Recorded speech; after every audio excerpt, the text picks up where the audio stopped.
So Wargaming have just released, quite literally 9 minutes ago, that there is going to be a new assembly shop tank. This is going to be the Kampfpanzer 07P. The wee tank is going to take place on August the 3rd at 7 PM, and that is Central European Summertime. So for the UK, we're obviously going to be an hour before that at 6 PM.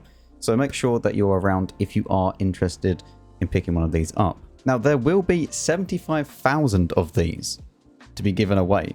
25,000 being the first with the 3D style and obviously the cool little stat track-esque counter where you have whatever number you manage to get to. Now, they have done a video on here, but I'm going to go ahead and talk about the tank because every single stat is in tanks.gg, so we'll go and have a look at that in a second. But what I want to do first is to just explain to you, one, you probably don't need it, and two, it's going to be quite expensive. The thing is, these auction events, assembly shops, they are all to just try and get FOMO out of the community and to buy the latest tank and spend all of your resources. If this tank, after you look at it and you think, it's all right, like that, then don't get it. If you think that this is like the best tank ever, and you love the look of it, and you think that you'll like it, then get it. But if you don't have the resources, then don't feel like hard pressed to go out and sell like half your garage to be able to get it. Because at the end of the day, it's not really worth it. No tank's worth that. Unless they put like a chief in for like, I don't know, 100 million credits or something like that. Now, for the first 25,000, you will get this cool 3D style, as I said, with the number that you managed to pick up. So obviously the first person that picks up this tank will get 001 and so on and so forth all the way up to 25,000. As you can see, it does have a pretty nice style. It's got a kind of camo net on it. As you may know, I do like camo nets quite a lot. But the tank looks cool. It is like a Leopard that has been transformed into a heavy tank. It is 17 tons heavier than a Leopard, so you will be able to ram stuff, but it also has substantially got its top speed cut off by that, and it's definitely not got the gun of the Leo either. Now, as we scroll down a little bit further on this page, and I will be linking this article in the description, you can then go ahead and work out how much you will need to spend and also then manage your resources on your account to be able to get the tank. Now, one thing that you can always use to just get some easy progress towards this is to spend national fragments and also universal fragments. As you can see, it's got this little eye icon here, and it will say blueprint fragments can be filled up to 36% for the total, 22% with national fragments and 14% with universal. You need to have a certain amount of each different type. I believe it was 25 was the maximum of each nation that you could put into it the last time that we done this. So make sure that you have 25 of each nation rather than say 100 in just Russia, because then that won't work. Or at least in the last one it didn't. I don't know whether or not they've changed that, but just watch out for that. So you can get 36% just by using your fragments. The rest of it is then going to be however you want to spend it. Now, for me personally, this might be a slight issue because I don't have anything else to spend on it. I mean, I could maybe spend 2,000 bonds, but then that's only 4%. So that's a problem. But I wouldn't really recommend you spend bonds on it unless it's just that last little bit just to get it up there. A lot of people last time used free experience, which you could go ahead and use the full 640,000 combined with the national fragments, and that will get you the tank. That is what I did last time. I'll probably have to just end up converting some gold and doing it this way. But what you also need to work out is how much that's going to cost you in gold. So if you were to do 640,000 in free XP, that's going to cost you a fair amount of gold to convert it, especially now that we don't have a discount available. So you could also use credits, and that's going to, well, cost you a lot of money, 80 million, if you would like to do it with the national fragments and nothing else. And if you got rid of all the national fragments, it would cost you 125 million. I can tell you right now, that's not worth it. So all I'm going to say is just spend it wisely. Use up your fragments if you have them spare.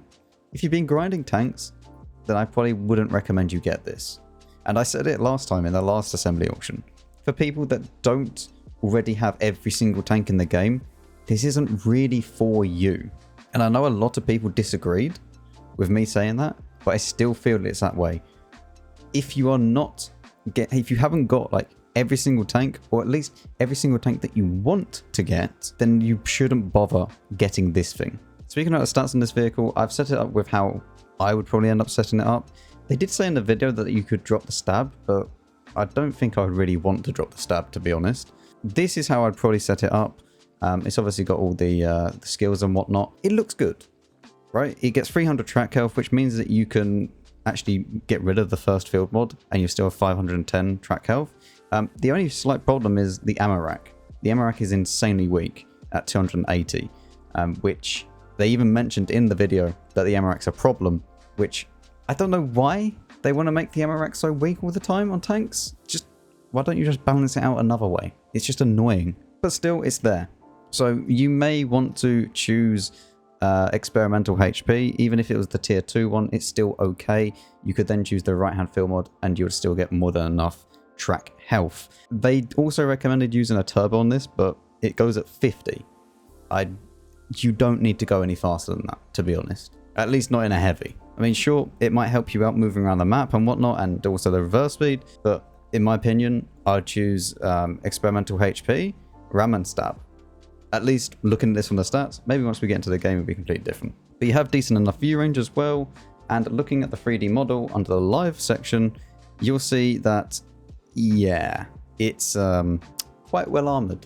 But it has a cupola, which is going to be always visible. Even though that you're using your full 8 degrees of gun depression, you can still hit this.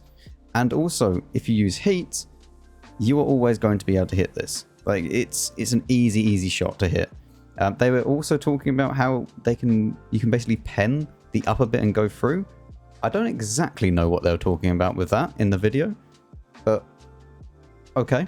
I guess they're meaning this tiny bit here, like where you can go through this and then up. I'm not sure, but it has a cupola. It might be small, but it is there, and that is the main thing. Now, one more thing I do want to say about this vehicle is that if you're using heat, you will not be able to go through the shovel because it's spaced armor. So if you're using heat, do not shoot the upper plate. It won't work. It's just not going to work. You cannot pen the gun mantlet either. That is actually very well armored. You can pen the cheeks either side or just below the gun. But again, if it goes high or low, you're going to bounce. So it looks like a decent vehicle. It cannot side scrape, as we can see. Even though that this is 280, at the very back, that's only 35. So even with AP, if it tries to side scrape, you can then go at the back of the vehicle and shoot it. Also, if it rocks up and down, you can shoot underneath the tank. And I just changed the overmatch symbol, and that is an overmatch. So 90mm guns will be able to pen this every single time that it's side scraping. So just be careful. Just be careful. That's a full 90mm of guns as well underneath here. It's going to be a little bit dodgy. And also, another factor to take into consideration is 135+ guns will be able to overmatch your roof. So if you do meet a 60 TP, for example, it can overmatch your forehead. Be very careful. Anyway, that's all. Let me know your thoughts down below on this tank, and if you are going to be planning on spending any money on this, as always, I will leave this article link in the description. And yeah, hope to see you in the comments. Have a good one.